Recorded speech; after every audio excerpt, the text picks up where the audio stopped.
How's everyone doing? So, question for you guys. Are you guys 100% right now? 100%. Yes, no? I can't hear you guys. What is this? All right, so let me explain this question. I came to San Francisco 2 months ago, 3 months ago, and joined LinkedIn, met some awesome people. I reunited with my buddy Mark Tazi from Purdue, known him for 5 years now. And I meet this guy, and he's like, "You're working, that's awesome, but we gotta explore SF." And I'm like, "Sure, why not? Like, we gotta live the life." So we're working hard, we're exploring, and we're partying. And I'm like, "When do you sleep?" And he's like, "What is sleep?" And I'm like, "You gotta sleep, you gotta, recharge yourself." He's like, "No, it's all mental, it's a state of mind."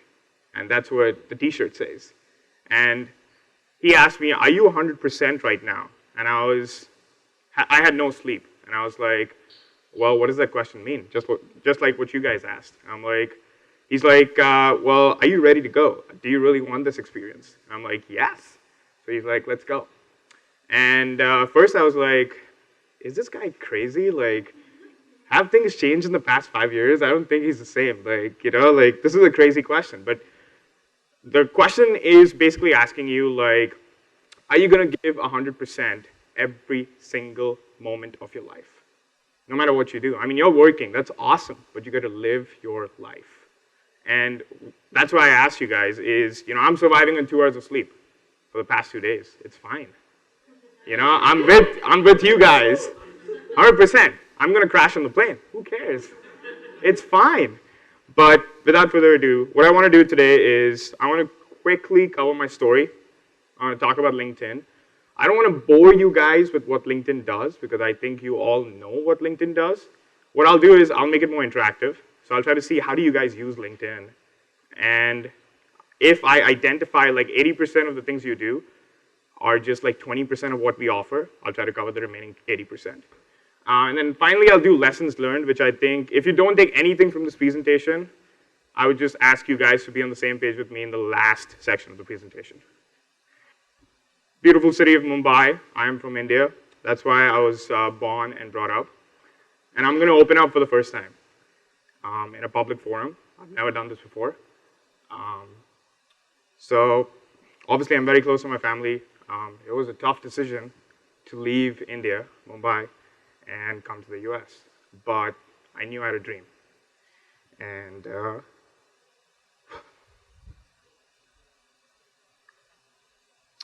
I knew I had a dream. But my family was going through a lot of problems. And the financial situation wasn't good. But I was like, I have to do this. And my dad had his business. He worked for 20 years. And in India, it's all about family businesses. So people stay connected. We live together. We're all in the same business. But things don't work out every time in the family. So things went in the other direction. And I came up to my dad and I said, "Dad, I want to go to the US. I really want to pursue my undergraduate degrees there. I don't think I'm getting the right opportunity. You only live once, and I feel like these 4 years will define the rest of my life." And my dad's two brothers were like, it's not possible. We cannot afford it. And my dad's like, "Why not? Like, I've earned so much in the past 20 years. I want to invest in my son's education." But they were being selfish. They wanted to keep some money for themselves. And that's when my dad took the decision, and he's like, "I want to move out from the business, and I want to separate myself." That wasn't easy. I finished high school, and what happened was my dad's two brothers took away all the money that he had earned in the last 20 years. So my dad basically started from scratch. He is my role model. Whatever I've done it for him and my family. And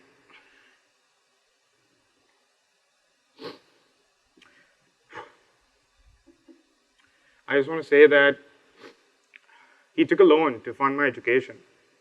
But today, I'm proud to say that I'm in a situation where we've blasted all the loans and all the debt.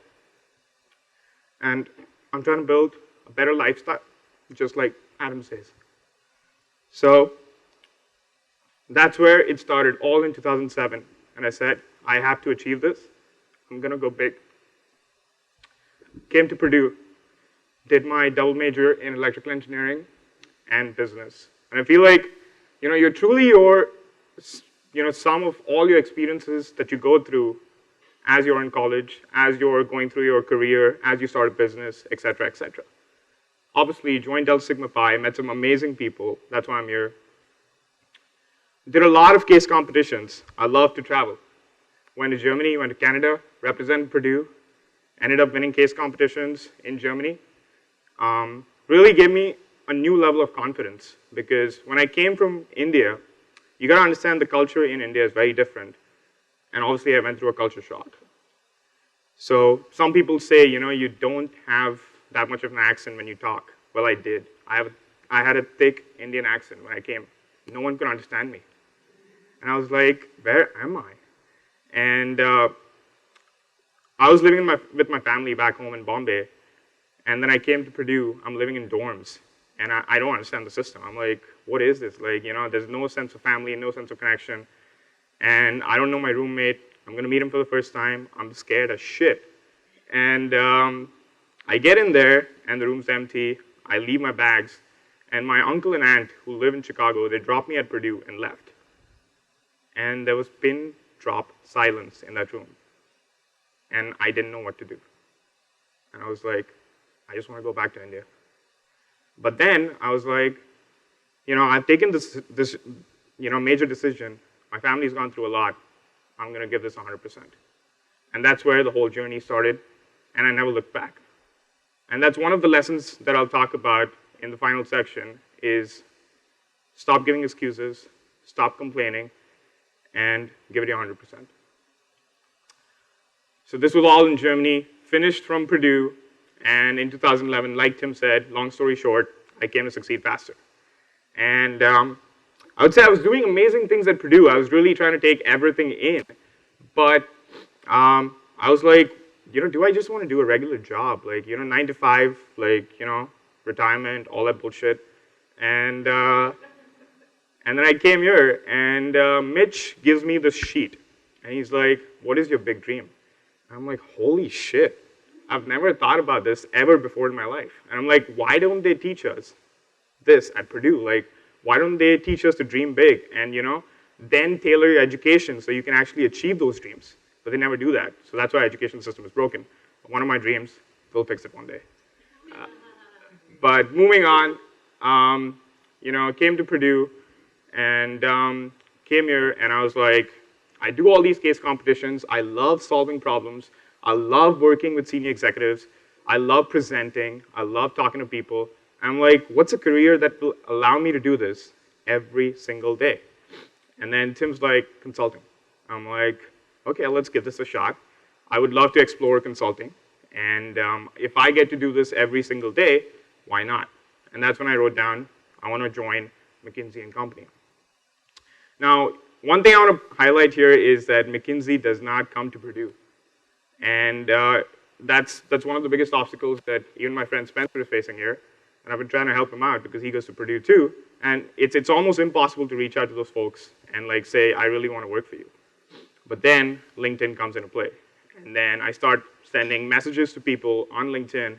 I start finding them and I say, who are the people who work at LinkedIn? And then I go back to Purdue and I'm like, hey, I'll approach the director of alumni relations and I tell him, hey, do you know any alumni who work at McKinsey? I really want to get in touch with them. And I start hustling for 3 months, nonstop, messages, cold calls, not to trouble or disturb them, but in a friendly way, just asking them, what can I do to join McKinsey? I've done all these things. And land a phone interview, fortunately, with one of the friends who hooked me up with an interviewer. He went to Purdue, then went to McKinsey, and is now at Google. And he helped me out. And then I landed a job at McKinsey in the beginning of 2012, and I started working with them. And I have to say, I have never seen a group of more intellectual people in my life. Like, McKinsey does recruit the best of the best. That's why it has the brand. And the kind of projects that I started working on literally blew my mind away. I was working on consumer packaged goods. I was working on pharmaceutical projects. I was working with the public sector governments. And one of the projects that I'll highlight is Hurricane Sandy. struck the Northeast coast. And a lot of disaster, a lot of destruction. And the government comes up to McKinsey, and they're like, we want to do a needs assessment. How much damage has taken place? Millions of dollars, billions of dollars? You tell us. And I'm like, holy shit, that's a tough question. But that's what McKinsey does. It helps you to solve problems, and it helps you to break it down step by step. And so we helped, I cannot name the exact agency or the client, but we helped the feds, we helped the state agencies, we helped local nonprofits to actually understand like what's the damage in the local areas. How can we actually help you fundraise? And one of the projects that I did was literally 5 weeks long. Usually it's 8 to 10 weeks, but this was 5 weeks long. And we helped a major nonprofit in New York City, and we basically did a needs assessment for them, helped them fundraise, and in 2 weeks they had $30 million. And with that $30 million, they asked us, well, who do we give this money to? And that's when consulting comes into play. You solve the problem, you break it down, you get the data, you quantify it, and then you give the recommendation, and you get the buy-in from those senior executives. Lots of travel involved, obviously, great exposure, but I felt like there was a void within me. Like, I felt I was doing awesome stuff, traveling, talking to people, networking. My network literally grew tenfold because I'm meeting people every day in new clients' spaces. And then I'm like, what are the skills I'm gaining from consulting? And if I had to highlight 3 skills, they would be problem solving, obviously, communication skills, strong in the sense of, how do you communicate with senior executives? If Nick here is a senior executive, which he will be one day, obviously, his attention span is going to become like a baby when he gets to that stage. So I need to summarize everything that I've done over the past 8 weeks in 3 bullet points or less. How do you do that? Consulting firms teach you that. So definitely if that's a skill that you guys are looking for, that's a great launch pad. And then third is, just how do you act natural in front of these people who are like senior executives, CEOs, CFOs, CMOs. But then I was like, I really want to run my own business. I want to go back to India. It's in the family, like everyone starts their own business. And am I learning those skills? And the answer was no. I am solving problems for these clients and these businesses, which is awesome, but do I know how to start a business? Do I know how to run the business? And do I know how to build a product? And all 3 questions gave me the answer no. And that's when I said, okay, what do I really want to do now? Like, it's been a year. Everyone around me is like, you're crazy, you're leaving McKinsey and Company. I'm like, well, I'm not getting the skills that I want right now. And the best thing about McKinsey is they've got a huge alumni network. So people leave, they explore, and they come back. And that's awesome because it lets you actually look into several other things outside of McKinsey, try it out, and then come back. So then, again, I had to be bold. I went back to what I learned at Succeed Faster, and I wrote on a sheet, where do I want to go? And I said, I want the same culture that I see at McKinsey, or better. Only three names came to mind: Apple, Google, LinkedIn. That I had to write it down. But again, I wasn't in college, so I knew there were not going to be any job fairs, nothing on those lines. And I was like, where do I start? Like, how do I reach out to these people? And obviously, LinkedIn has built that platform, so I started reaching out to people. But I also started digging and reaching out to people in my friend network and my family. And my friend who studied with me at Purdue has been at Apple for 2 years, got an interview through him, and I found myself on Apple's campus. I was standing in the Steve Jobs photo, and I was like, damn, I've been seeing this guy like in keynote presentations, and I'm on this campus that he built, and this is where all the awesome products get built that we use on a day-to-day basis. But I didn't like the culture. And the reason for that is people at Apple in some departments are unique. Not to like trash talk, but it's super busy at Apple. Obviously, they're so huge. And when you think about your career, I'll say do ask yourself one question when you're talking to people. Is the work that I'm going to do be interesting? Of course, the work that you do at Apple will be interesting. But will these people actually invest in my professional development and my personal development? Will they actually talk to me and learn more about me? And when I was there, I did not see that because everyone was so busy. They had no time to learn more about you. It was just that mindset that go, go, go. And sometimes I saw people who had that mind frame that I work for Apple. That's fine, but you got to understand that you work as a team and you got to move this thing forward. So I didn't enjoy it. And then I went to LinkedIn's campus the very next day for the interview, and I was blown away. Very young people. This is what I had to work every day. Great atmosphere, and everyone I spoke to was really passionate about what they were doing. And I was like, these are the people I want to surround myself with. And I looked back and I was like, LinkedIn is the product that has helped me to get to where I am, like, with McKinsey and Company. Applied for a job at LinkedIn through LinkedIn. And I was like, I love the product. I know what it can do for people like students, young professionals, senior executives.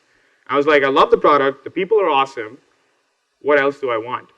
And then to take it a step further, once I got the offer after the interview, 7 people emailed me on the same day, from the analyst level to the director level, and they're like, we want you on the team, we're really excited to have you, let us know if you have any questions, feel free to call me any time of the day. I was like, that's the place I want to be, people care about me, and that's something that I'll ask you guys to ask every time you're looking for a new opportunity. Do the people really care about you? Because at the end of the day, no one's going to remember what work you did. It's all about, did I like working with you? And if I liked working with you, then, tons of opportunities open up in the future. So ask that question, I would say, how things go on. So I'm at LinkedIn, and I'm really happy. I start in May of 2013, earlier this year, and the first week is LinkedIn's 10-year anniversary. So it's a young company, it's still growing. And they have celebrations on Cinco de Mayo. They call it Cinco de LinkedIn. And the whole campus has food trucks from California. And you have the founders walking around, you have executives walking around, and they're carrying margaritas and having fun. I'm like, this is amazing. They work hard, but they also know how to have fun. And I took my friend Mark just to, have an experience, because he works at Chevron. Really old people at that company, I'm not, just kidding, man. It's a great company to work for, yes, sir. But he was shocked to look at the, proportion of the young people that were there. And we were standing at a food truck to get lunch, and I see the CEO of LinkedIn standing in front of me. I'm like, holy shit, I really want to talk to him. I really want to get his advice on a few things. And I started framing questions in my mind. And I told Mark, I'm going to do it. And I did. I spoke to the CEO of LinkedIn, and he gave me a few advice. He gave me some really good advice. He gave me some really good tips that I'll share in the lessons learned section, which, we'll do a small exercise, and trust me, it will change the way you think about your career, whether it's doing a job or starting a company. Moving from there, my mom was like, are you happy? I'm like, that's a question I ask every day. I'm enjoying what LinkedIn does. I don't see the time. Work-life balance has disappeared. My work is my life is my work. It's awesome. I'm having fun. And I've made some really good friends at LinkedIn. Everyone's really young, out of college, late 20s, mid 20s. And she's like, what does the campus look like? I'm like, it's 5 buildings. We've got, like Shane was saying, all the companies in the Valley, Google. I didn't see it at Apple that much. Google, Yahoo, LinkedIn. In order to retain employees, they got to create that fun culture.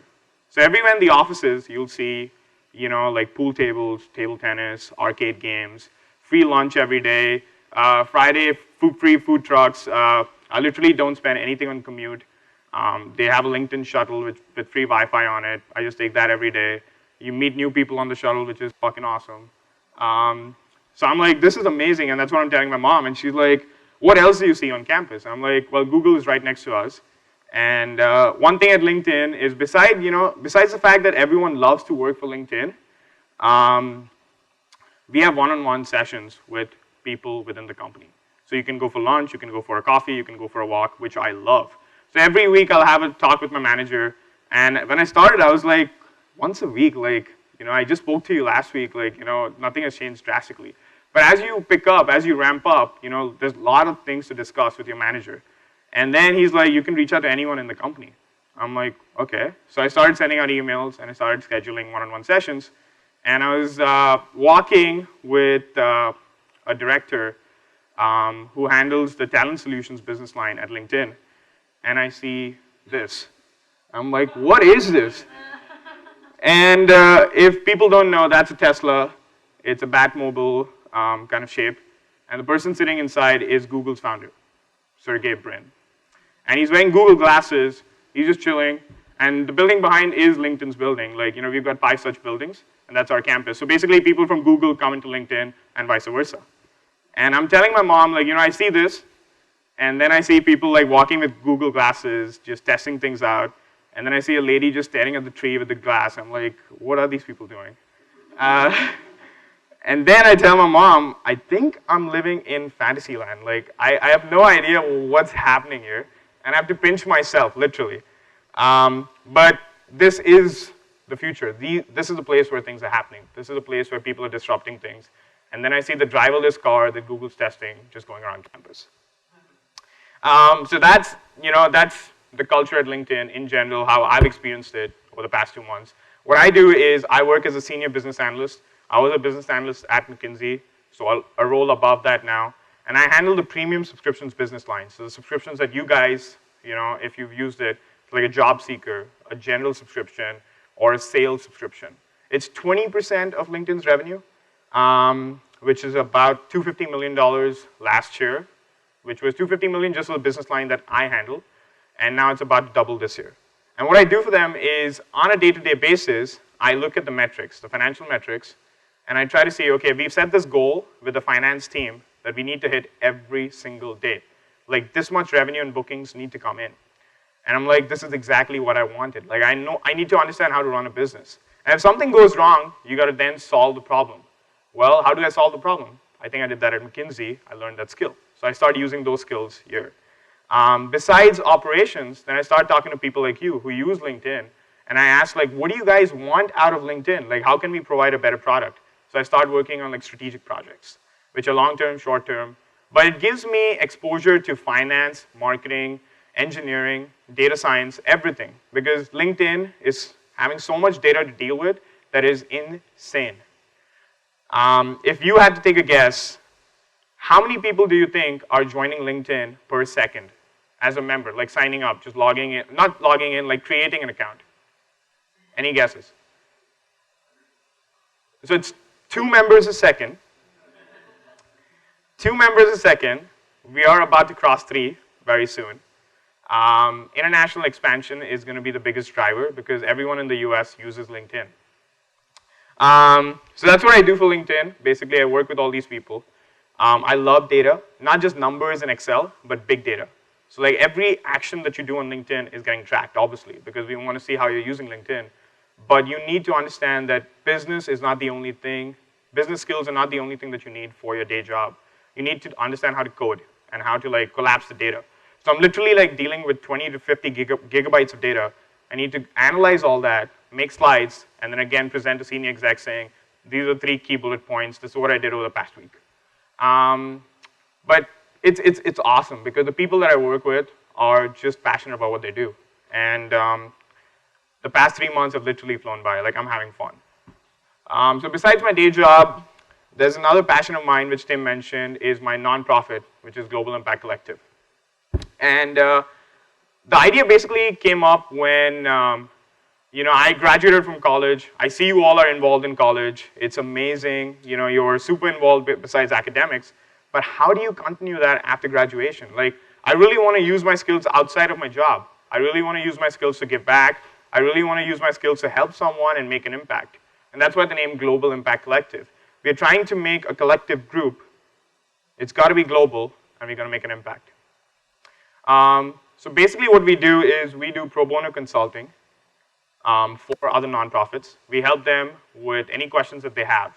So the biggest problem that we're trying to solve here is nonprofits are looking for funding. They don't have the money. They want talent, which is out there, but how do you find the right talent to help you with the nonprofit? So that's what we want to do.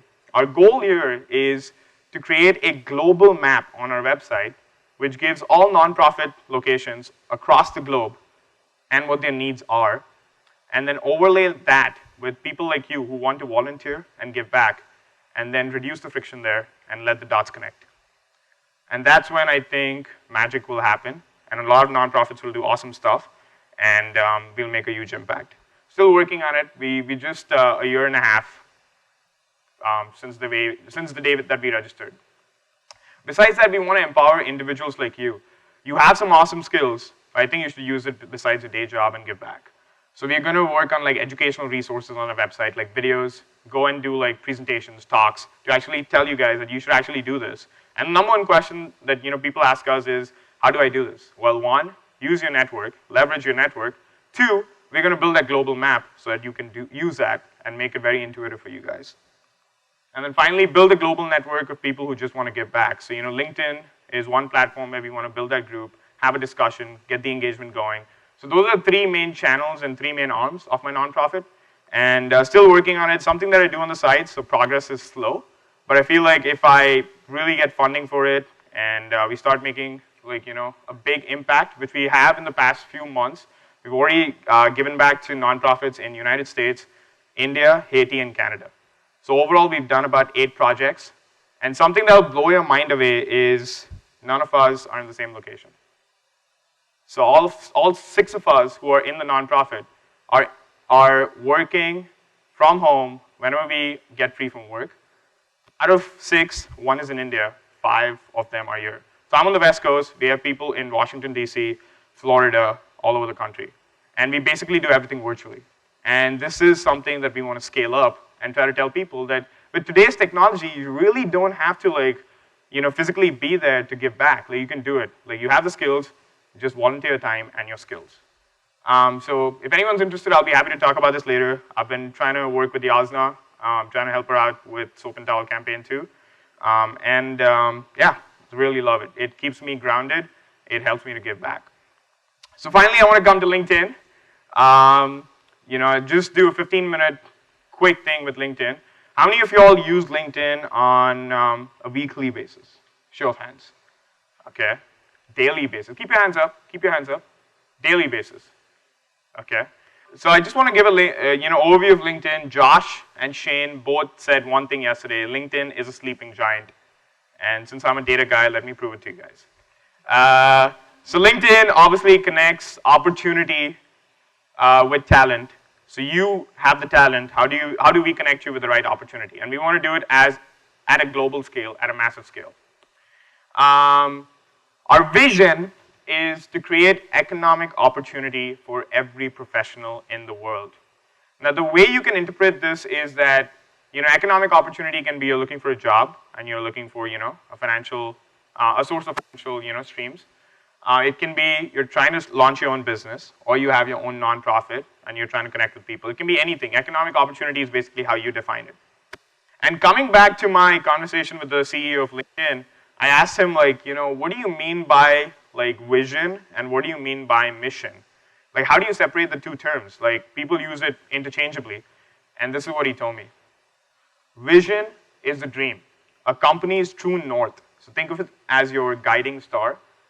And it's what inspires everyone day in and day out. It's what you constantly need to be aspiring to do. So that came during that conversation, which was literally 10 minutes, and it blew my mind away. I'm like, wow, I've never thought of it that way.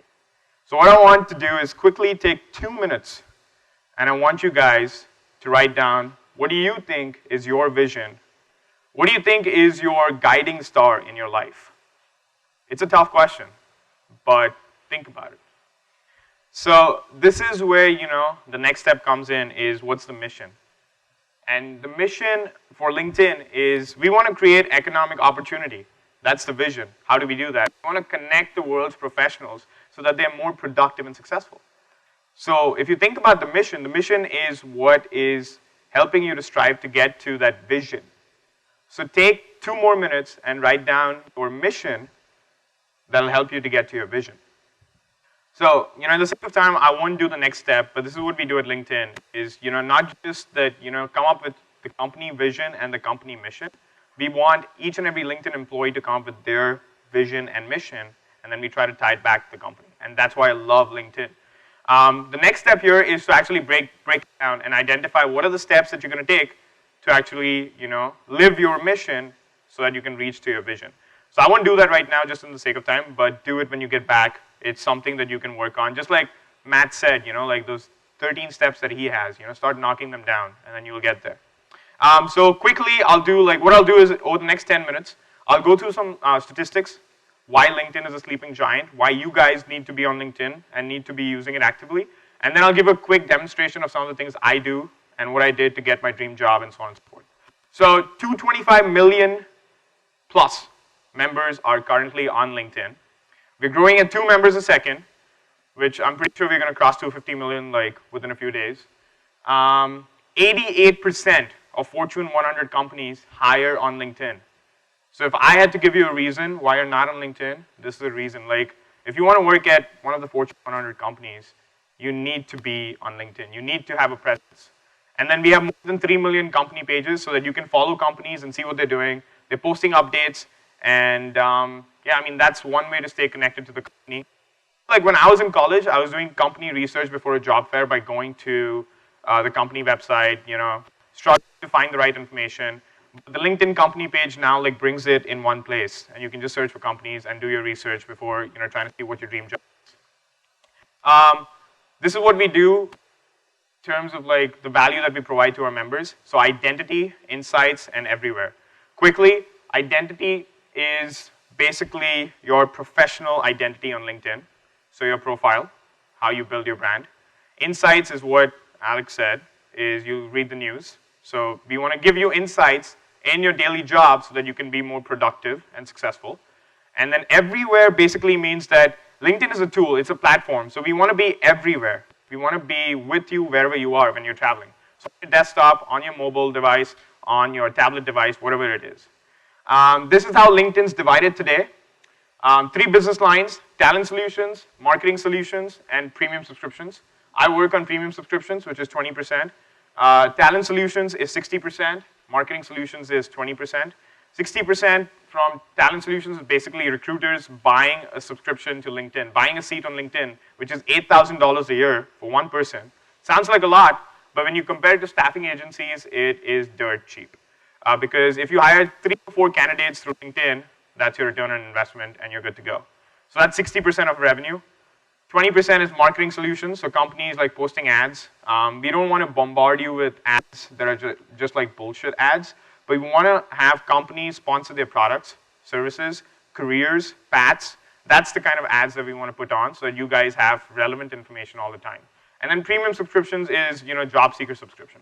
So if you're looking for a job, you buy that subscription, or a general subscription, like a business subscription. If you have your own business and you want to grow your own business, then you want to contact someone. Well, how do you do that? We help you do that with expanded profile views, expanded searches, and you can actually send a message to anyone on LinkedIn. 250 million people, think about it. So that's the subscription that I work on. Overall, LinkedIn just crossed $1 billion revenue last year. That was 80% higher than 2011. So that's why it's a sleeping giant, because it's growing so fast. It's going to happen. IPO was in 2011. Stock price was 45 per share at that time. Any guesses? I don't know how many people track it. Obviously, you all don't, because I work at the company, so I track it on a day-to-day basis. But what's the stock price today? Any guesses? Just under 200. Think about it, 5x in 2 years. We are the only tech stock in Silicon Valley that has been able to do that. Fastest growing company. Several people were like, it's going to tank. It's not tanked. It's been above 160 for the past 1 year. And it's going to stay there. I mean, it's going to grow. It's going to grow because if you think about it, international expansion is just starting with LinkedIn. In China, obviously, highest population, but we only penetrate 2% of the population. Why? We're taking it slow because we want to get it right. Facebook shut down. Google shut down. These websites are not accessible in China. So we don't want the same thing to happen with LinkedIn. We want to take it slow, work with the political parties, work with the governments, got to make sure that we get it right. And once we do, just think about the opportunity ahead of us. The other thing is $1 billion, it comes from only 0.5% of the 250 million members. 0.5%. That is mind-boggling to me, because even if that 0.5% increases to 1%, an additional 0.5%, our revenues will more than double. So it's mind-boggling, and that's why I joined LinkedIn, is because I want to know how to build a product, how to run a business, and how to scale it internationally. And those are the skills that I wasn't learning at McKinsey. It was as simple as that. I was solving problems, but I didn't know how to run a business and how to build a product. But that's what LinkedIn's giving me. And I feel like LinkedIn's not in the startup phase. It's in that sweet spot where it's not even mature. And I feel like it's going through hyper growth. That's what they call it when you're going through such high growth. I feel like it's the right opportunity for me to learn from the people around me. And I don't have the concern of getting fired and going back to India because I'm on a visa right now. So it's in that sweet spot, so it's really good. Identity, like I said, that's Reid Hoffman, our co-founder. So today, if you do a search for any name on Google, the way we've done our SEO is the first thing that'll pop up is your LinkedIn profile. So that's why you need to make sure your brand on LinkedIn is really strong. Because if I search for Tim Augustine right now, the 2 links that pop up at the top will be his companies, but then the 3rd link is going to be Tim Augustine LinkedIn profile. So if your LinkedIn profile is not complete, then you're not going to find the right opportunity, like period. So make sure your LinkedIn profile is complete. I'll walk through how you can do some of that. And then it directly links to LinkedIn and takes you there, and you can view his or her profile. So today, I would say based on the statistics that we collected in 2012, 6 billion searches were done on LinkedIn, search queries. If you think about it, put that in perspective, it's 12,000 search queries a minute. 12,000 search queries a minute. Obviously, that's the old style. We had Rolodex, and that's how you exchange business cards. But this is resume, and now it's becoming more of profiles. And this is how you exchange business cards, but this is where we are going today. It's all on the mobile app. It's all about finding people on LinkedIn, exchanging business cards, sending a message, connecting, and you're done. And that person is in your network for the rest of your life. Next thing is insights. Like I said, Alex said, news. It's really awesome. Something that people use. How many people have heard about LinkedIn influencers? Okay, very few people, which is bad. So obviously, this is an example I wanted to give. Search for Tim Augustine. First 2 links, his companies, but look at the 3rd link, LinkedIn profile. So if people are going to search for you on Google, which recruiters will, I'm sure, your LinkedIn profile is going to pop up. So make sure that's complete. What I want to do here is, if I go to LinkedIn right now and pop up my profile, go to the home page, we have this new section called interests, and you can go to influencers. So what influencers does is you've got 250 of the most influential business professionals in the world who are writing blog posts on LinkedIn right now. And they're giving you advice for free. Like, what else do you want? So you have people like Richard Branson. What else do you want, right? It's free knowledge. Richard Branson, Bill Gates, Mayor Bloomberg, everyone is on this platform. So if I look at influencer posts, it's awesome. Like, all these posts are there. You can learn whatever you want. And Bill Gates posted 2 weeks ago. That post went viral and reached 1 million within 2 days. 1 million views in 2 days. All the influencers that you want to follow are here. So you have CEOs, authors of companies that are writing on LinkedIn. You can basically follow them, and you can get their blog posts. I follow, obviously, Richard Branson, Jack Welch, all these people. President Obama is also on there. We hosted President Obama recently last year for one of the conferences. That's Jeff Weiner, our CEO, Bill Gates. Everyone is on there. And one thing I want to show is a recent post from Jack Welch. How to think like a leader. So he does executive training, and he trains executives on how to be a great leader. And I was like, let's see what he's writing. Like, I went through this. I was absolutely blown away by the content here. To summarize this, basically he said, a leader thinks not about himself or herself, he thinks about the people around him. And that's what I think everyone needs to do as a leader. And I'm like, I'm getting this advice on LinkedIn, and that's what we want to do. We want you guys to get the advice so that you can do your job better on a day-to-day basis. So that's where the insights section come in. And if you don't want to just get like network updates from these people, the other thing that LinkedIn does is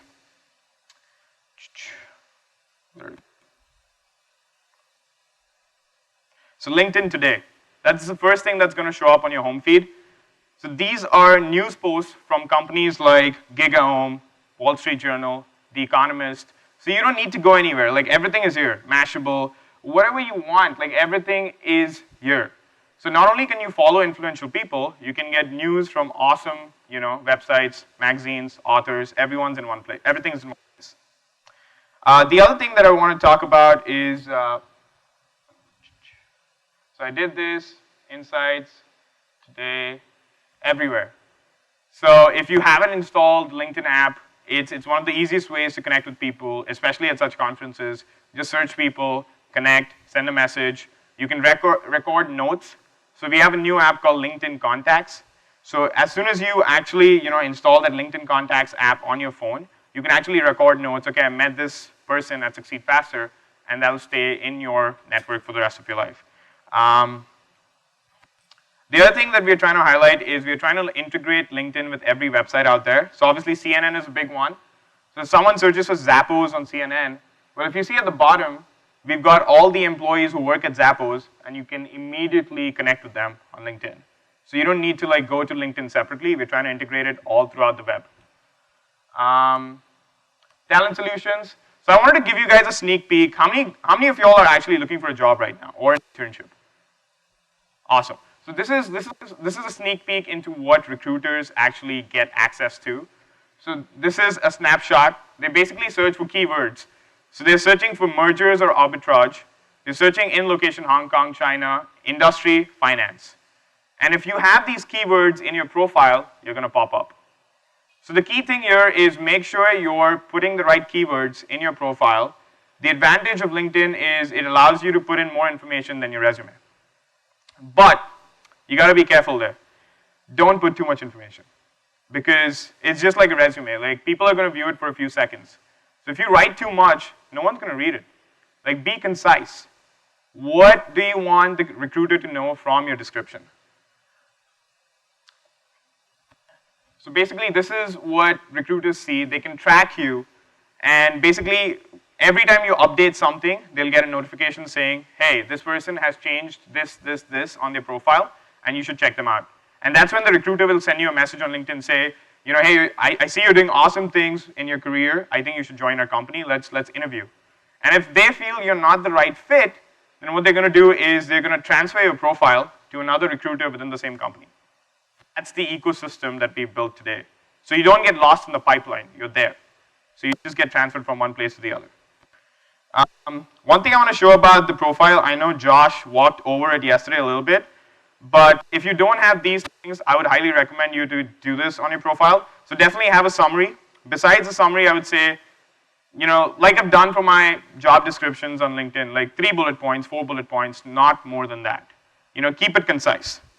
The other thing is we've revamped the profile. So you can add videos, you can add documents, you can add websites. If you've written publications, you can add that. So with my nonprofit, I do a lot of videos. I interview each member and I ask them, what do you want to do? What's your mission in life? What's your vision? And I put that here because that defines each and every member that's in our nonprofit. I've got recommendations, so it'll pop up right there. This is one of the nonprofits that we've been working with. It's based in Haiti. Then obviously at McKinsey, I put 3 projects. I worked on this project, this project, this project. What did I do for each project? Boom, boom, boom. Done. No long descriptions. No one's going to read it. I was at Cranard, Purdue. I did case competitions. I got a chance to present to a few senior execs for a project. I put the website link there, and it automatically populates the image from there, and the recruiter can see it. Oh, he's done this, he's done that. The other thing is, so I'm not a big fan of the skills feature and the endorsement feature, like Josh said, but the main reason for introducing endorsements was to drive engagement, and we've successfully been able to do that. So more people are coming on LinkedIn, more people are clicking. Version 2.0 is in production, so you'll see something really nice coming up for endorsements. Education, have your GPA if you want to put it out there. And this is like all the recommendations that I have from my education at Purdue. Some of the things that I did at Purdue again. So try to make it visual. It's really impactful rather than just words all over. Honors and awards, try to have like 5 or 6 of the top ones. I've seen LinkedIn profiles with 40 honors and awards, and it's just a long page. I don't even want to read that, so don't do that. Additional info. So the other thing is, several times recruiters are unable to find a way to contact you. So what I've done is, something that I'll advise you guys to do is, just put your email address there. If they cannot find it, at least it's on your profile. And a way to avoid spam is obviously to put this here, so that people cannot auto-populate and put things there. Yeah.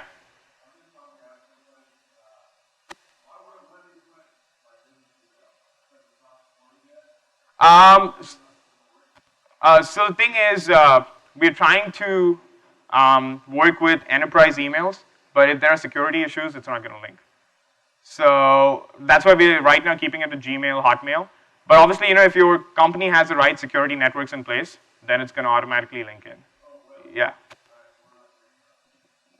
Not up to our standards, I guess, but in terms of security, but we want to make sure your information is safe, so that's the main goal there. Any organizations that you were a part of, volunteer experiences, a great way to show that you're not just studying and working, you're doing something outside of your work. Courses, try to put 5 or 6 courses that you did at your college, not too many, and your recommendations are at the bottom. So that's basically how the profile works on LinkedIn. Don't try to overdo it. How many entrepreneurs in the house?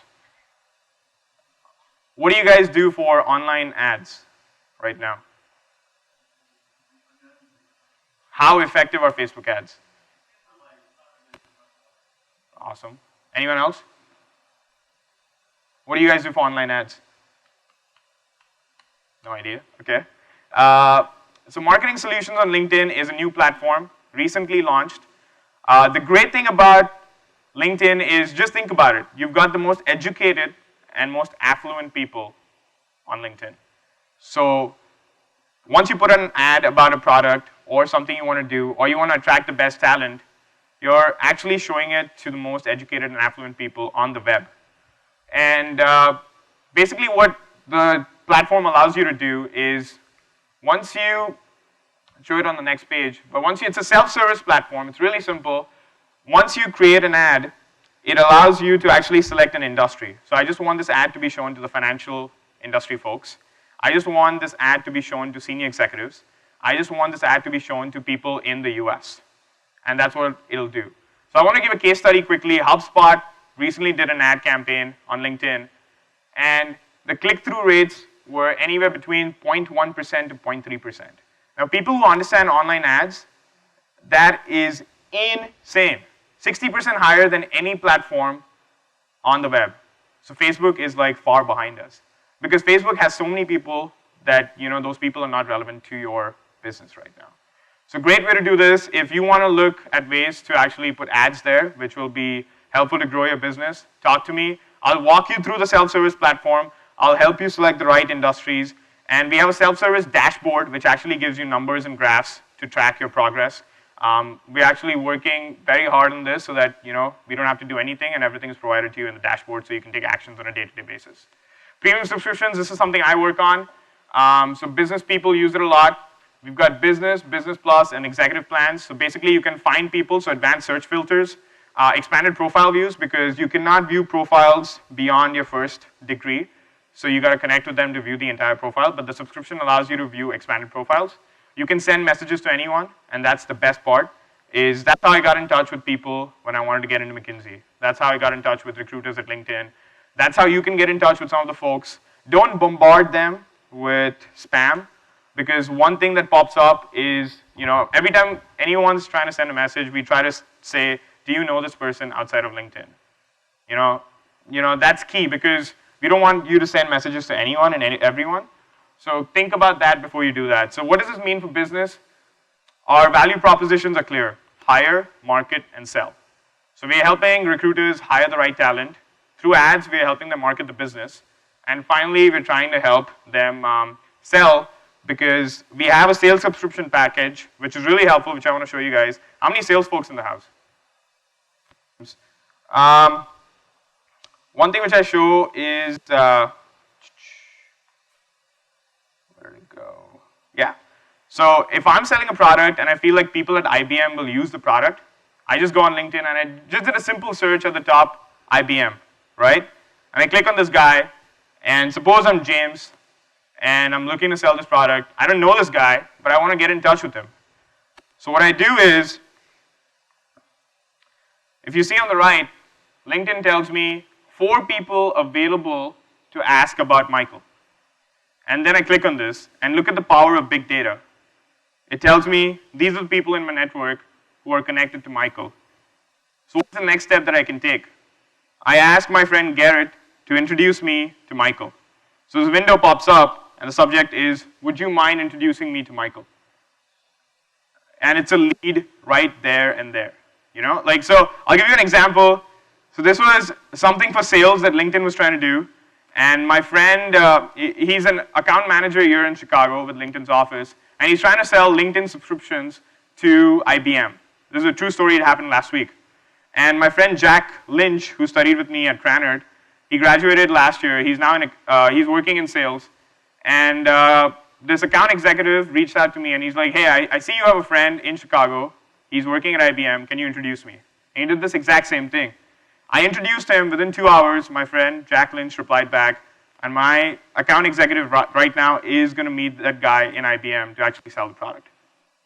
So this is not just for like your own business, if you're like an entrepreneur, but even if you're working at like a big corporation and you're doing sales, that's the kind of tools we are providing to people to actually make a difference.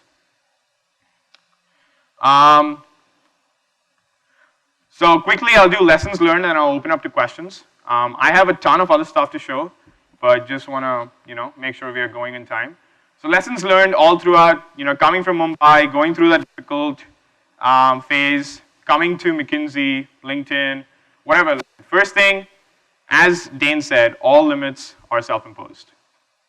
I keep this in front of me. I mean, every time I see something that I'm thinking about that's negative and that's limiting me from going forward, I say, what am I doing? Like, I can go beyond this and I'm going to achieve it. The other thing is, this is something that I do, it's like a quick check for everyone who's looking for a job or an internship, is before accepting or pursuing any opportunity, ask yourself 3 things. Mission, impact, and growth. And what I mean by that is, what is your personal mission? Does that align with the company's mission? What kind of impact will you make through your work? And how will you grow in this role? And if any one of the responses do not seem to fit in your plan, you should not take that opportunity. It's as simple as that. So this is like basically a 360 view of how you should evaluate an opportunity. The other thing is, besides that, ask yourself the questions, what will the work I do be intellectually challenging and stimulating? What kind of people will I be working with? And what kind of opportunities will this open up for me 12 to 18 months down the line? So McKinsey gave me a great platform. And obviously, once you say McKinsey, it was easy to network with people at Google, LinkedIn, Apple. About 1,000 folks from McKinsey now work at Google. It's just a launch pad. But that's the kind of opportunity that you get working at such companies. And my friend just left McKinsey now, and now she's working with Tesla. And she just got a chance to present to Elon Musk within 2 months. So it's like insane. So think about the opportunities that will open up once you take that role. I think that is key. This is probably one of the best things that I've learned from the CEO of LinkedIn. Think of your career as a journey, not a destination. You're going through a journey, it's like phase 1. You achieved it, move on. Phase 2, it's a journey. If you think about it as a destination, at some point I feel you will stop. And I feel like if you really want to be a successful professional, you need to keep going. The final thing is, I know Calvin mentioned this, you are defined by your choices. You make your own destiny, so make sure the choices you make are the right ones. That's going to define your life, that's going to define your experiences, that's going to define your life story. So these are some key lessons that I've learned. The other key lessons that I want to cover are from what I learned at McKinsey, which I think can be applied in any business situation.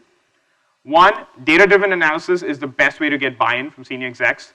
So anytime, anywhere you go for an internship or a full-time job, don't just throw a recommendation or an idea to a senior executive. You will lose credibility at some point. You got to back it up with data, because at the end of the day, data is what matters.